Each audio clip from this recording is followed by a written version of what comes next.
Bienvenidos a otro martes literario.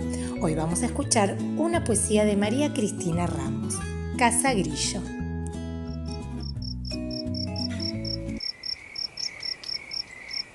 Una casa quiere el grillo, una casa para él, con 2 ventanas pequeñas y un rincón para leer. Una casa donde el viento no corra ni haga correr. Una casa con un árbol pequeñito de laurel, apenas 4 paredes y un sombrero de papel. Una puerta de hoja verde y otra hojita de mantel. Sueña con la casa el grillo y la casa sueña con él.